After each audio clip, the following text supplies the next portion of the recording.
environment. So Mount Sinai, so it's here in New York City. It's so that's the headquarters in Upper East Side, Southeast Harlem. It's actually huge. It's the biggest private employer in New York City, non-governmental. It's everywhere. And in the middle of that, we are a 10-person lab, so a team of software engineers working for the School of Medicine. So we work for the Institute of Genomics and Multiscale Biology. The idea of that thing is to do researchy engineering things that are difficult to find. So we don't produce papers. And our team inside there is like just building better software for biomedicine and using the software to do science. So we maintain infrastructure. We have a Hadoop cluster. We try to make as much as possible good open source software for biomedicine, and we have also like more data scientist people, like using the tools, doing science, finding new answers to some biology and medicine questions. So what I'm going to talk about is about bioinformatics workflows. So an example is somatic variant calling.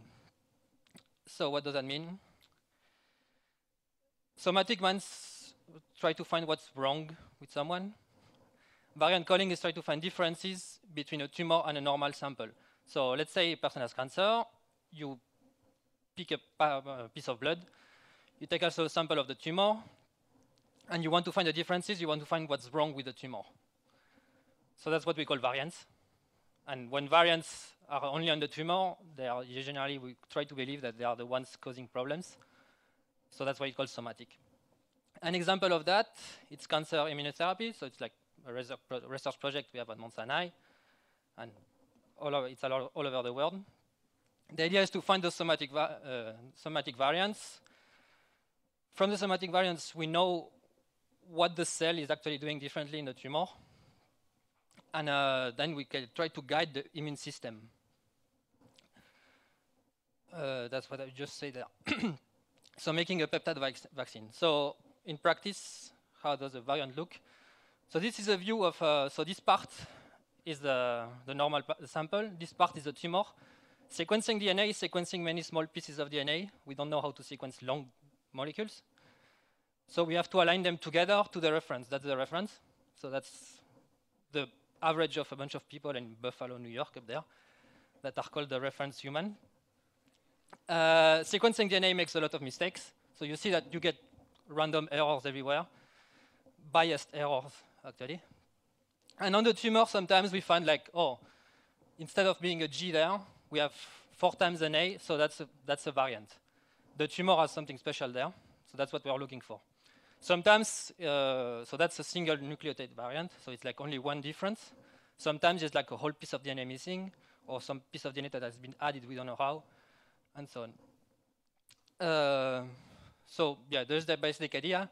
Cells, when they make proteins using the DNA, they also present pieces of proteins on the outside to tell the immune system I'm okay, or I'm normal. Cancer 1 will produce other kinds of proteins. So our goal is to find the variants, to find those mutated proteins, and we say, oh, to be able to make a vaccine, which is tell the immune system, oh, go look for those cells. So when that thing works, without surgery or raise or anything, tumors shrink and just go away when it works. So from the output of a DNA sequencing machine to actual variants, people publish pipelines or workflows that are applying a bunch of tools to the data. Sometimes it's a, sometimes it's the deterministic function, sometimes it's some big probabilistic model of how the DNA sequencer makes errors and everything. It's like pretty good math. So how does it look like when it's published? But when you are like actually a bioinformatician trying to use the tools, let's say you get a bunch of reads from so a read is a piece of DNA sequenced. You want to use an aligner, the first thing you do. BWA is the first aligner that everybody uses. So you install it or get someone install it for you. You start playing with it. And that's the first encounter with BWA that everybody has. And it keeps going. It keeps going.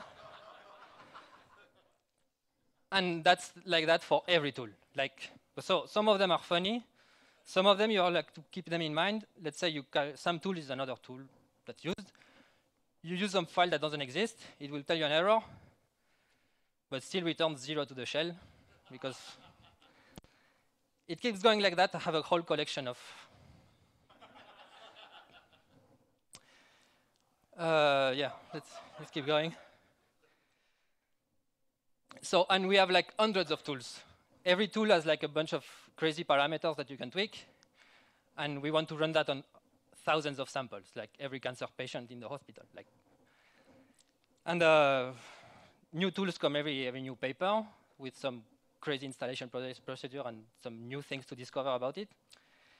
New versions are, of course, you want to be able to install the software. You have to assume all the time that something will go out of memory of some Java process that went into I don't know what.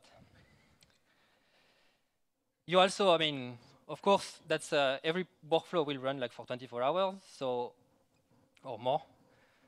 So everybody has a cluster, but you have to optimize the resources of the cluster. You have to use it cleverly. You always have a sysadmin that is going to put a firewall that prevents you from working from. So you have a lot of things to deal with.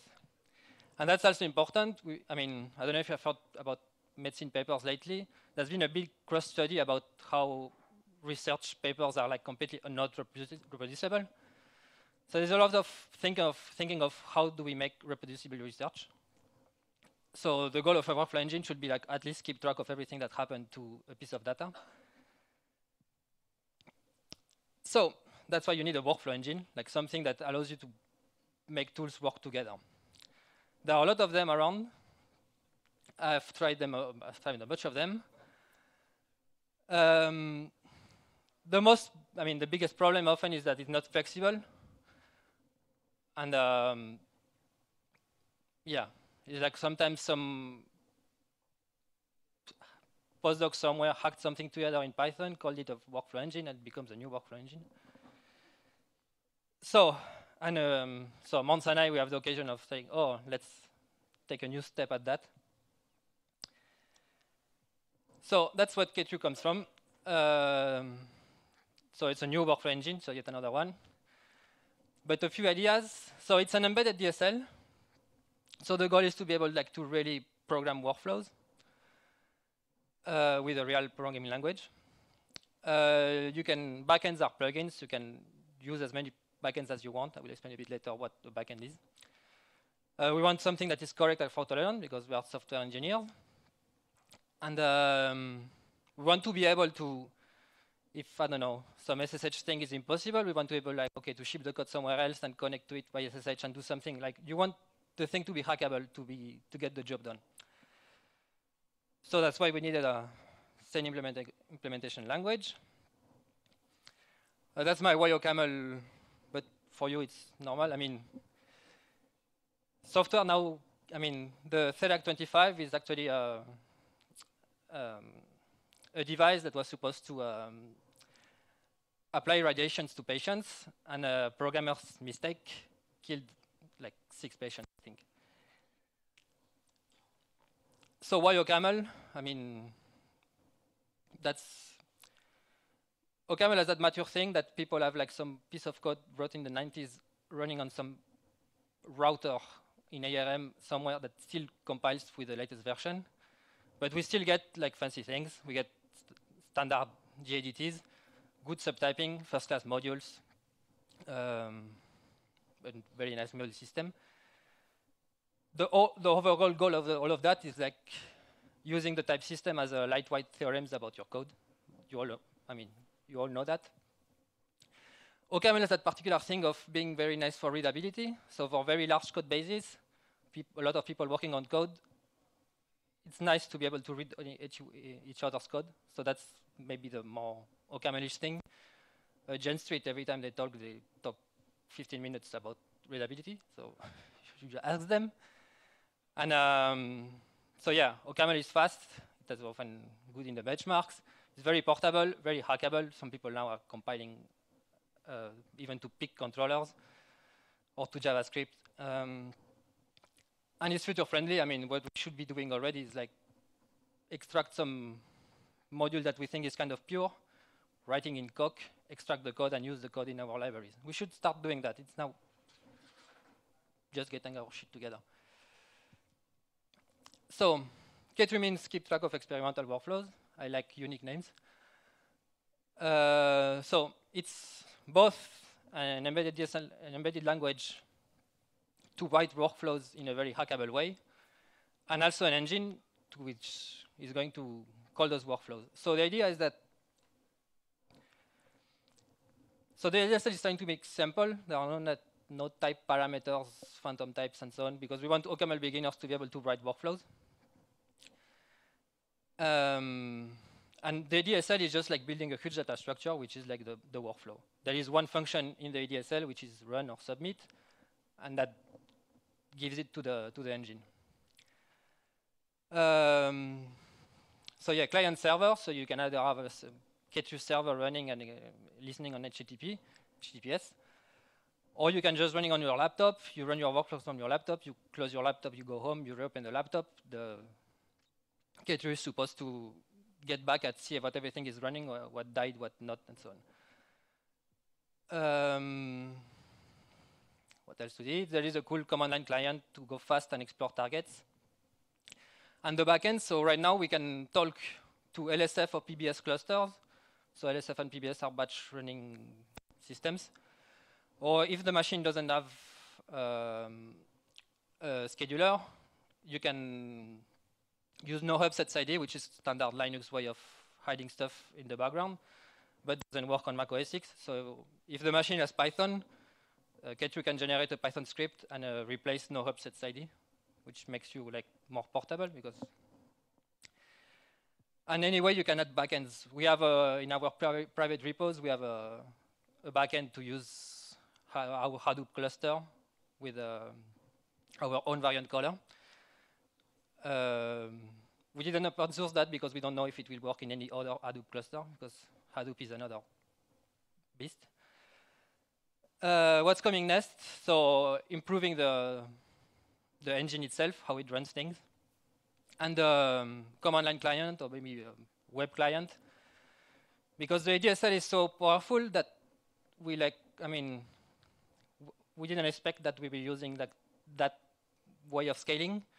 So now the command line client, it redownloads a lot of data. Sometimes it's slow, and it's a mess. When you submit 3,000 little things to do that are interdependent, it's difficult to navigate. So how the ADSL looks is like just a basic OCaml module. You can open it. So what's a host? Host, you can pass an URL. So it's just, oh, I want to access my LSF cluster with SSH and some other parameters. A target is the basic thing that the ADSL manages. You can see a target in make as a block of something, colon, dependencies, something to do. That's the equivalent in K3, like a step like that. What else? So you can make targets, have dependencies between them. So you can create a target. It's like just OCaml. So you're like creating, and you can create new functions to create more complex targets. And you can keep scaling like this. It's just OCaml.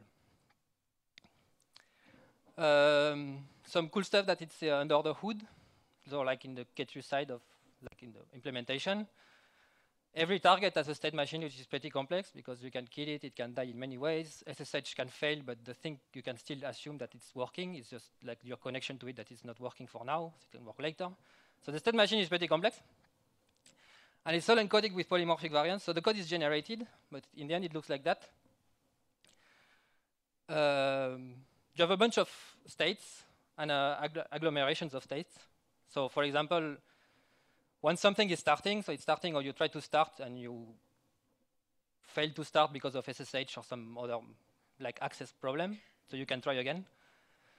That you're already killable, but there are many other states that are killable. So you can all put them together and use polymorphic variants, so structural subtyping, to create graph of, yeah, I forgot to say something. When you are starting, before you had to be building. So every state gets the history of what should have happened before, and this type restricts what can happen before. So you have like, in the end, the function transition, which takes a state and asks the engine to do something and build the next state. It's total pure and exceptionless. There is no case that should not have existed. It's a big match width, like Don was saying, but every case has a meaning, like something that could happen. And so that's the one cool thing. Also, yeah, so we have just open sourced another project, which is like, so BioKP means bioinformatics K2 workflows. K2 can be used for anything. It's not for bioinformatics at all. I run my backups with K2 and also build the websites for all the projects. The bioinformatics specific thing is in that library, which is a library of targets, creating new K2 steps for bioinformatics. And on top of that, there is a module which is like, that has that super cool JDT that starts try to type what the bioinformatics tools do. So BWA that you saw before, take a bunch of params, and it can only take FASTQ. FASTQ is a particular kind of file format, and produces the BAM, which is another file format. And then only some parts of the workflow you can use them on that. So it's like exposing that typed API on top of all those crazy bioinformatics tools. So from there, so that's where we started scaling more and more. So that's an example of crazy pipeline that calls BWA twice with different parameters, and then all of those tools are variant colors. Every tool can come with an installation procedure, so a bunch of targets, and clean up things in case it fails. So that one, yeah, it's like 300 steps that get submitted to the workflow engine. Of course, some steps never work, are never used, because if you don't fail, you don't run the fallbacks. So that's, and compared to every other, compared to every other workflow engine, that's like very, very concise. Just to say, so in that case before, we also, I mean, at the end of each workflow, we post data to our cycle dash, which means, I don't know what, but it's a dashboard to view variants. So for people who work on improving variant colors, or people who want to actually build a treatment out of variants, they can scroll, they can open a pile of view that we saw before. And all of that is like submitted by K2, and also like a serialization of the actual workflow. So every sample, every variant, you know where it comes from. So yeah, that's the end.